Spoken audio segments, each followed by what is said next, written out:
Hi everyone, I'm Jack the Rambling Raconteur and I hope that you're doing well. I'd like to share some thoughts on a very strong horror novel by one of my favorite current working writers. That is Ring Shout by Djèlí Clark. I absolutely love this writer. I read his novella The Black God's Drums last year. Thoroughly enjoyed it. It was one of my favorite books that I read last year. And Ring Shout is equally strong. I would say with The Black God's Drums, Ring Shout sort of showcases two of Djèlí Clark's writing talents. One of those is his ability to lean into subgenres. There are so many science fiction, fantasy, horror writers, genre writers who have this tendency to want to stay in their lane. And Djèlí Clark does anything but that. With The Black God's Drums, he was writing this incredible steampunk book. Here he has this intoxicating brew of folk horror, body horror, this strong vein of cosmic horror, all woven very tightly together into an effective horror novel. The other ability he has is one that I find in so few genre writers, and that is this ability to take our historical reality and use it as this base, use it as this foundation, so that the world we're inhabiting, while different and unique and a world of wonder, of horror, of mystery, of magic, is not too different from our world. So it feels like a world that we're familiar with. And then he changes it. He gives us just enough specific detail about the change to allow our minds and our imaginations to wander about that world and to wonder about the world. So we wonder what's on the other side of those mountains, what's around that corner, what's upstairs. And it becomes a book that as a reader, I'm thinking about when I've put it aside for the evening or when I've finished reading it and it's a day later. It's a world that has all of these details that get me thinking and imagining what else is happening in this world. And so what's happening in Ring Shout is it is the 1920s, early 1920s in the southeastern US. So Prohibition is in effect. There are hints of what could be a pseudo jazz age in Macon, Georgia. We have Frenchie's Joint, this exciting, sort of like dance bar and tavern that the characters spend a little bit of time at. But it's also a time where the Ku Klux Klan is in resurgence. And so what we're focusing on in Ring Shout are three characters, three young women who are fighting that resurgence, who are actively resisting it, who are resisting the violence of the historical Ku Klux Klan with violence. And there is an aspect of magic to that. The main character, we have Maurice Boudreau, whose voice is narrating the entire book. She possesses this incredible sort of magic sword. And she uses that as a weapon to slay, not just the Ku Klux Klan, but specifically these monsters, these monstrous beings. I mentioned cosmic horror. I don't want to go into too many details and spoil it. But these monstrous beings that are sort of pretending to be part of the Ku Klux Klan and perpetrating an somehow even more malicious evil than the awful, racial violence that the Ku Klux Klan was perpetrating. And so that's where we step into the folk horror. So Maurice at one point meets these three somewhat older women, adult women, and she refers to them as her aunts. "Hello, Auntie Ondine." I turn to the other one at the table, bowing my head respectful. "Auntie Margaret." She glances up from doing stitchwork, a frown wrinkling her narrow face and dipping her bright pink hat. "Took you long enough to get here." She looks me up and down. "You put on weight." I grind my teeth behind my smile. Auntie Margaret is that kind of auntie. "Oh, Maurice is just as she needs to be," Auntie Ondine insists, smoothing down the gold feathers crowning her purple hat. "Don't mind Auntie Margaret. She's a bit cranky today. Here, have some sweet tea." She's always a bit cranky, I think, accepting a mason jar. I stir the ice before sipping, a lemon wedge tickling my nose. Best sweet tea I ever tasted. Like somebody mixed up sugar and sunshine and goodness. Thing is, though, it ain't real. None of this is. Not the grass under my toes, this big shady oak tree, even the blue sky above. That stuff Molly was saying about other worlds, this is someplace like that, I think. Auntie Ondine say it looked like this for my sake, to give me something familiar. These three not people either. Never you mind, they looking like aunties up in church on Sunday. They ain't got shadows for one. Look just out of the corner of your eye. Their bodies start to shimmer and blur. One time I looked too long and all three changed. They were still woman-like, but slender and unsightly tall in long blood-red gowns. Their faces was masks stitched from what looked like real brown skin. What was beneath, reminded me of foxes, with rusty fur, pointed ears, and burnt orange eyes. I know what it sounds like, bro fox and all that, but I saw what I saw. And she goes on and meets the third aunt, Auntie Jadine. Auntie Jadine, the strangest of these three, and that's saying a lot. Time's funny with her. She's living in the now, the yesterday, and tomorrow all at once. When she like this means she's somewhere, sometime else. Nana Jean warns me to watch myself with these three. Say Haints is tricksy. But they remind me of my mama in a way, like they plucked memories of her from my head and made them into three real people. Maybe that's why I'm fond of them. Remind me of what I lost. Besides, it was them who gave me the sword. The broad black leaf blade sits on the table, keeping a steady hum that draws in spirits, their singing whispering in my ears. Auntie Undine told me how the sword came to be. The one who made it back in Africa, he was a big to-do who sold slaves till he got tricked and sold too. God made a blacksmith on account he was good with iron. He made the sword to look like one that we used to mark him as a big to-do, only bigger, not just for ceremony. He pounded it with magic, calling on the dead who got sold away. He bid them sing their songs, seek the spirits of the ones who sent them across the street, and bind those chiefs and kings, even his own self, up in that iron. Make them serve those they done wrong. When I call the sword, I get visions from them angry slaves, their songs pulling at restless chiefs and kings bound to the blade, making them cry out until sleeping gods stir in answer. That's the sword's power, a thing of vengeance and repentance. Don't know how it ended up with these three, but they say it needs a champion. When it first came, I wasn't a champion though, just a scared girl hiding under the floorboards. And those aspects of drawing on traditional Afro-American folktales, traditional African folktales, the way that Zora Neale Hurston did, that so many other writers have done very effectively. P.J. Djèlí Clark is using all of that. He's using those aspects of his heritage with startling detail, and then using it to leverage this sense of power, this sense of opportunity and hope in a very effective way. Not in a way that merely looks back, but also looks forward. And that occurs throughout the entire book.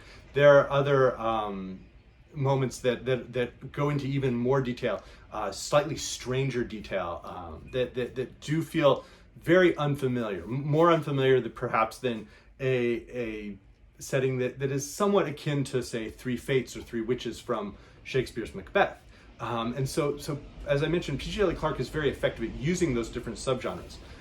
But he also has all of these historical details that just pepper the book really effectively. So there are details around the screenings of the birth of a nation, and part of the book includes details around that and how people became so wrapped up in what they saw there, and it sort of confirmed all of these racist ideas individuals had and unleashed this wave of hatred.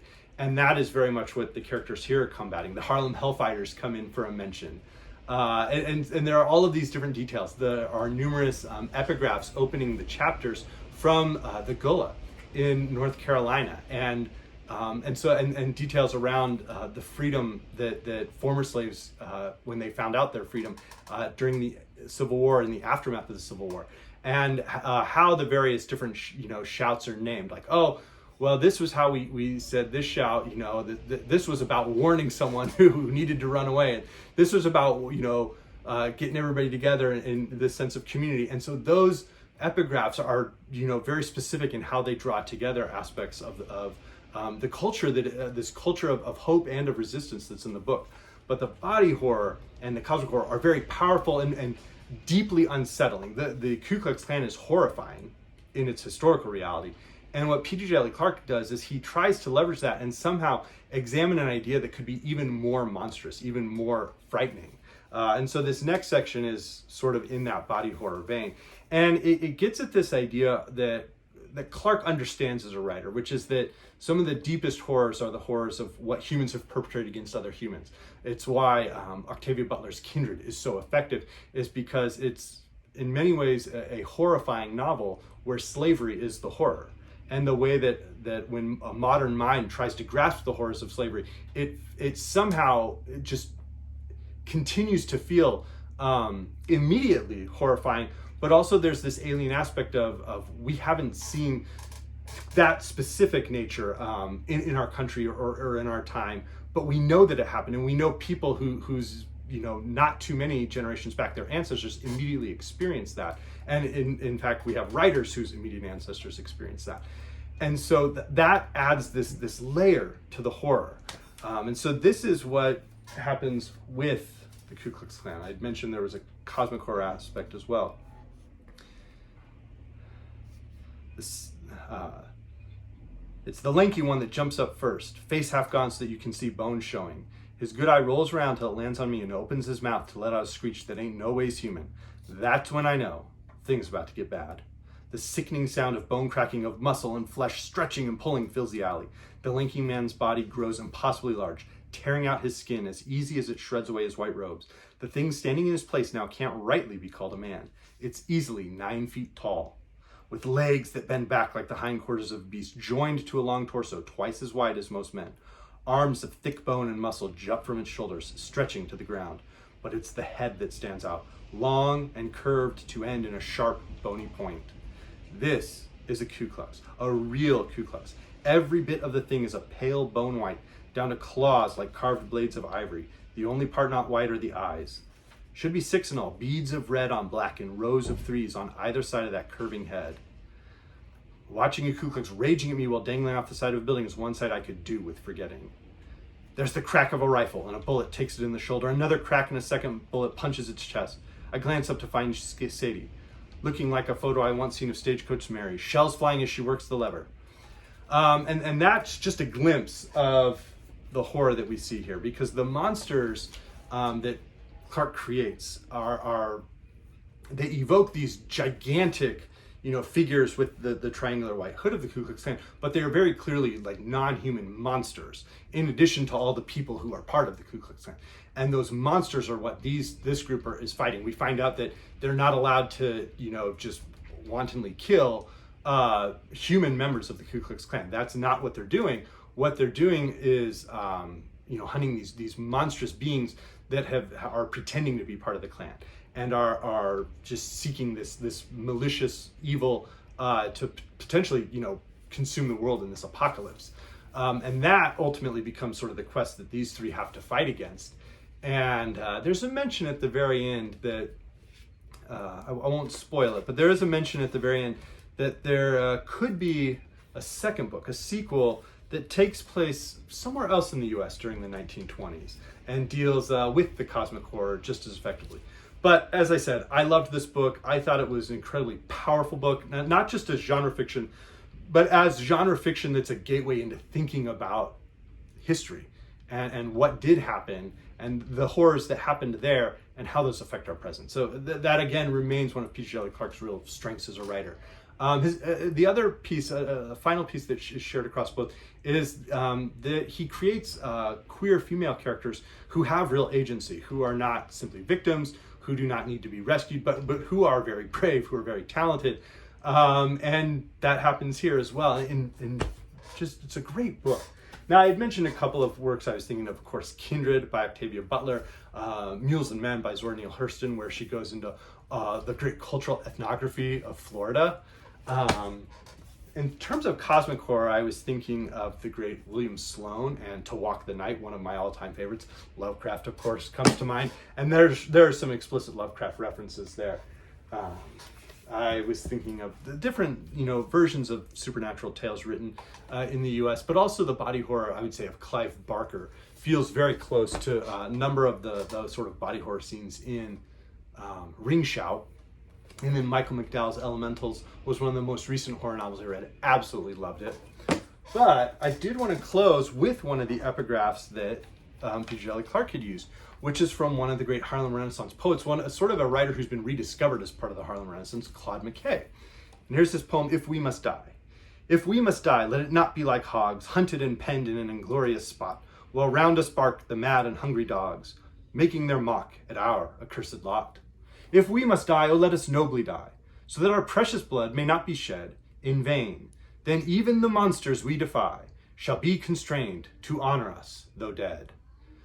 O kinsmen, we must meet the common foe. Though far outnumbered, let us show us brave, and for their 1,000 blows deal one death blow.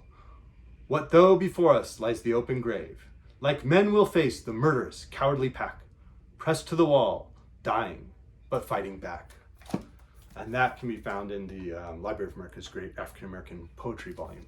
But as I mentioned, I'm a huge fan of Djèlí Clark. And, if there are other writers, I would say particularly writers who can draw on sort of their ancestral traditions to create these types of works, please let me know, because he's someone I certainly pay attention to what he's writing. And I would like to discover more writers like that. So if you're looking for a great horror book this fall, would say check out Ring Shout. Thank you.